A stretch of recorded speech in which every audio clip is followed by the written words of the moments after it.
இறால் குழம்பு செய்ய தேவையான பொருள்: சின்ன வெங்காயம், தக்காளி, பச்சை மிளகாய், மாங்காய், கருவேப்பிலை, புளி, உப்பு, இறால்.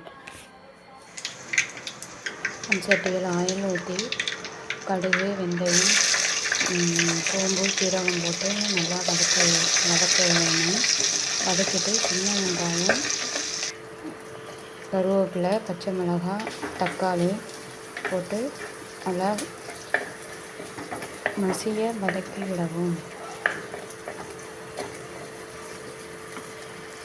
மசியறதுக்கு கொஞ்சம் உப்பு போட்டு நல்லா சுருள வதக்கவும். வதக்கின பிறகு உங்களுக்கு தேவையான காய்கறிகளை போட்டு வதக்கவும். உருளைக்கிழங்கு, வெங்காயம், பீன்ஸு, அவரைக்காய் எதுனாலும் உங்களுக்கு நீங்கள் போட்டுக்கலாம். இதை நல்லா போட்டு நல்லா வெந்துடணும். வெந்த உடனே இதுக்கு ஏற்ற குழம்பு மிளகாத்தூள் தான் நான் போட்டிருக்கேன், நீங்கள் எதுனாலும் போட்டுருங்க.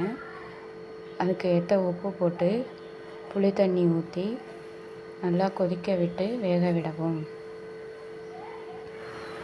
நல்லா கொதித்ததும் அதில் இறால் போட்டு மாங்காய் போட்டு கொதிக்க விடவும். கொதித்தவுடனே நமக்கு ஏற்ற இறால் குழம்பு ரெடி. இப்போ டேஸ்டியான இறால் குழம்பு நமக்கு ரெடியாச்சு. லைக் பண்ணுங்கள், கமெண்ட் பண்ணுங்கள், ஷேர் பண்ணுங்கள். Thank you viewers. பாய்.